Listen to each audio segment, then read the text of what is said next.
7월 8일 오늘의 말씀은 시편 8편 1절에서 9절입니다.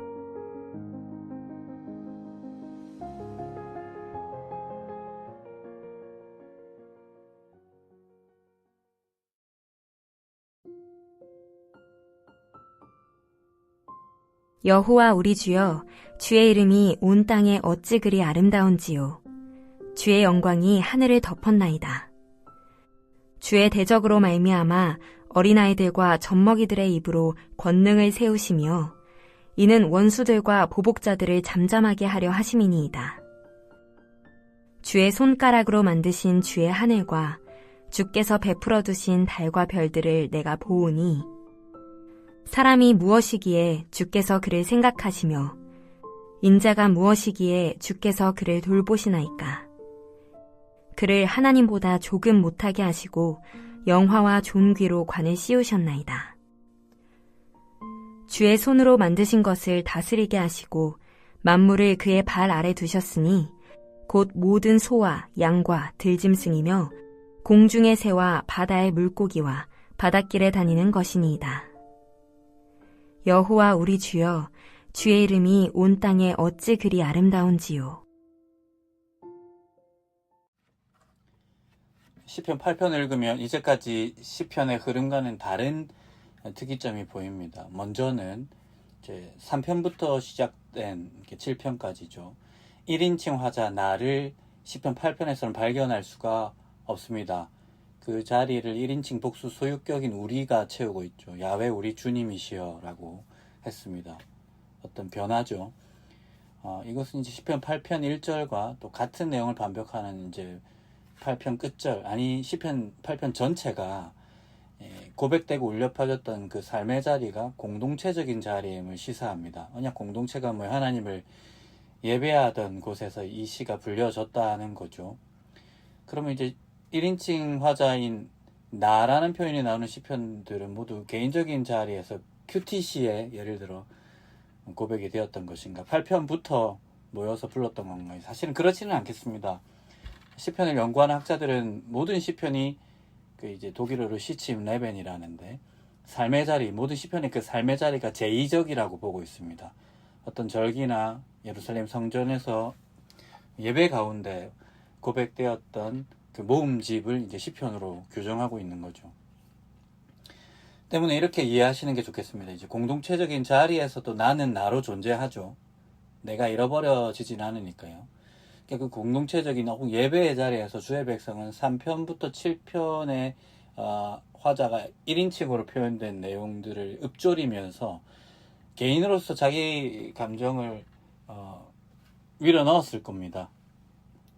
그런 시들에는요. 대적자들의 압박들과 짓눌리고 쫓기는 자기 현실을 넣은 거죠. 특별히 이제 극단의 고통과 고난 속에 일말의 구도마저 흔들려버린 상황, 이런 것들이 다 여기에 담겨 있습니다. 제가 이전까지 설명해오고 있던 그런 내용들입니다. 내가 뭘 잘못했나, 아니면 하나님이 불의하신 건가 하는 이런 의구심이 드는 자리까지도 말이죠. 그런 개인들이 또 모이죠. 또 모여 있죠. 그런 모임, 회합이 이제 곧 8편이 밝히는 우리의 자리입니다. 그래서 개인적으로도 함께 모여서 1인칭 시인이 나오는 그 시편들도 묵상을 했을 테고요. 그리고 8편도 그 공동체적인 자리에서 전혀 다른 예배의 분위기를 만들어내었을 겁니다. 나만이 아니라 또 너만이 아니라 우리로 불리는 공동체적인 자리에서 그 누적된 피로와 상처, 내면의 의구심을 사실은 이제 극복하고 해소하려고 하는 거죠. 8편이. 두 번째 특징은 화자가 야훼 우리 주여라고 찬양하며 눈을 향하는 곳이 고통과 압박의 자리, 어그러진 생각과 의구심이 북받쳐 오르는 현실이 아니라 그런 역사와 온 땅을 한참이나 내려다보는 그곳, 하늘 위라는 데 있습니다. 그게 특징이에요. 여호와 우리 주여, 주의 이름이 온 땅이 어찌 그리 아름다운지요. 주의 영광이 하늘을 덮었나이다 했습니다. 어떤 땅이 아니라 온 땅의 야훼 우리 주님의 이름이 아름답다고 했다면, 또 그렇게 노래하고 있다면, 그럴 수 있다면 야훼 우리 주님의 이름은 어떤 땅과 현실은 물론이요, 모든 땅, 모든 현실을 초월해 있다는 겁니다. 그 위에 있다는 겁니다. 아름다운지요라는 번역은 아쉽습니다. 이 원어를 찾아보니까 압도적인, 장엄한, 위험 있으신에 가깝습니다. 물론 이제 아름답다 할 때도 그런 의미가 좀 포함될 수는 있겠지만 생각보다 다른 방향으로 이 아름답다라는 것이 읽혀질 가능성이 있기 때문에, 감상적으로 빠질 가능성이 있기 때문에 안전하게 제 생각에는 야훼 하나님의 이름이 어찌 그리 위험이 있으신지요 라고 옮기는 게 맞다고 봅니다. 또한 주의 영광이 하늘을 덮었나이다 라는 번역도 조금은 아쉽습니다. 하늘이란 단어 앞에 전치사가 하나 있는데 이거는 위를 뜻하는 단어입니다. 그러니까 하늘 위라고 해야 하고요. 게다가 덮었나이다가 아니라 두셨다라고 옮겨져야 될 단어입니다. 그러니까 주의 영광이 하늘 위에 있다. 주님이 주님의 영광을 하늘 위에 두셨다라고 해야 합니다. 야훼 우리 주여, 당신의 영광을 하늘 위에 두셨습니다. 이렇게 대합니다. 하나님의 영광이 땅 위에 하늘에 덮였다를 넘어섭니다. 땅 위 하늘에 덮였다를 넘어서고 땅 위 하늘도 모자라 이 하늘 위에 야훼 우리 주님께서 자기 영광을 두셨다는 거죠. 하늘에가 아니라 하늘 위에입니다. 여러분, 시인은 완전히 떠났습니다. 초월을 바라보고 있는 거죠. 물론 실제 한쪽 발은 그 질펀한 역사, 고통의 현실 땅에 두고 있었겠지만은 8편 1절 야훼 우리 주님이시여라고 부르는 순간 그 혹은 그녀의 시선은 역사 너머에 있는 초월자를 바라보고 있습니다. 홀로가 아니라 우리로서 예배의 자리에서 그러고 있었다 하는 것입니다. 여러분, 내가 나로서 경험하는 그 고통의 현실과 그 속에서 품은 의구심은 그것들이 있던 자리 안에서 해결할 수도, 완전히 해소할 수도 없습니다. 이성과 논리, 또 문제에 대응해 내놓은 어떤 정합적인 방법론으로는 사실은 완벽하기는 힘들다 하는 겁니다. 신앙은 과학이 아닌 이유이고 신앙이 사회학이 아닌 이유입니다. 물론 그러한 합리적인 방법들에 대하여서도 우리가 관심을 가져야 되겠죠. 하지만 신앙이 신앙으로 불리는 이유는 그러한 방법론과는 근본적인 차이가 있다는 겁니다. 신앙은 결국 초월자를 향한다는 점에서 차별성을 갖습니다. 시편 8편은 예배로 초대합니다. 내가 아니라 우리로 모인 야훼 우리 주님으로 하나님을 바라는 그 자리 예배입니다. 하늘 위에 두신 하나님의 영광을 바라는 그 형언할 수 없는 하나님을 바라는 시공간 예배입니다. 시편 8편의 자리이기도 한 예배는 우리를 형언할 수 없는 초월자를 향하도록 합니다. 온 땅을 한참이나 내려다보는 그 하늘 위 영광의 공간을 바라보도록 합니다. 땅 위 사람들 사이에 주고받는 말과 논리, 이성, 그 가운데 존재하는 의구심이 도달할 수 없는 신비의 차원, 그 형언할 수 없는 자리로 이제 데려가는 거죠. 그것을 바라보고 있는 겁니다. 제가 시편 묵상과 함께 끌어오고 있는 욥기서의 주제이기도 하겠는데요. 형언할 수 없는 초월자, 야훼, 그 앞에서 모든 질문과 항변의 소리는 일시소거된다는 거죠. 하나님의 현존 앞에 방금 전까지 내뱉었던 말들이 무용할 뿐임을 깨닫는 것입니다. 욥기 40편 4절이죠. 나는 비천하오니 무엇이라 주께 대답하리이까. 손으로 내 입을 가릴 뿐이로소이다. 시편 8편은 그 하늘 위를 바라며 그분의 위엄을 노래하는 전혀 다른 입, 그 순수하며 순전한 입을 어린아이들과 젖먹이들의 입으로 표현하고 있습니다. 이 어린아이들과 젖먹이들의 입은 이들은 전혀 다른 차원을 바라보며 노래하는 예배자를 그래서 표상하고 있다 할 수 있겠습니다. 그 순전하며 여린 입, 찬미, 고백을 통해 주님께서 자기 권능을 세우셨다 말씀하고 있습니다. 더 나아가 특별히 원수들과 보복자들을 그치도록 하셨다 말씀하고 있습니다. 그 어린아이들과 젖먹이들의 입이 그 원수와 보복자들을 그치도록 하셨다. 개역개정은 잠잠하게 하다 이런 번역으로 쓰고 있는데 원문은 그치다, 그만두게 하다로 옮기는 게 맞습니다. 이제 세베스 알죠? 안식일이죠. 이게 사바치인데 히브리어로 이 사바치라는 명사에 어근이 되는 동사 사바트가 사용되고 있습니다. 그치다. 여러분, 안식일은 그친 날이잖아요.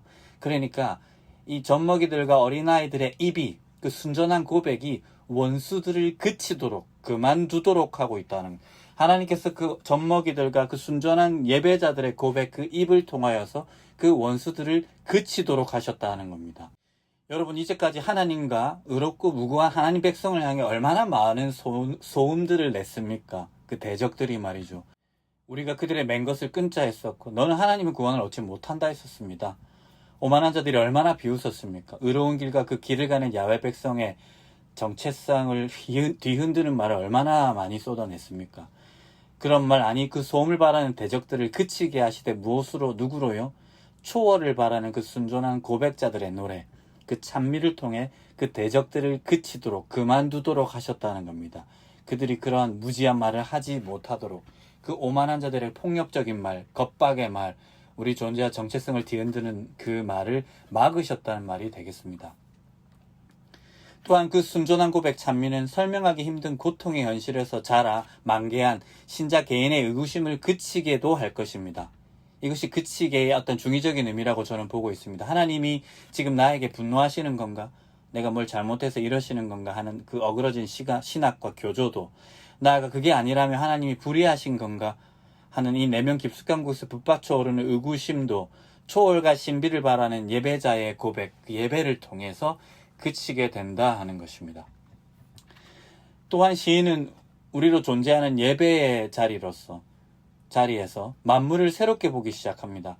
개인의 자리에선 고통이요 의구심을 불러일으키는 조건들이었으나 예배의 자리에선 주의 손가락으로 만드신 주의 하늘과 주께서 베풀어 두신 달과 별들을 봅니다 라는 거죠.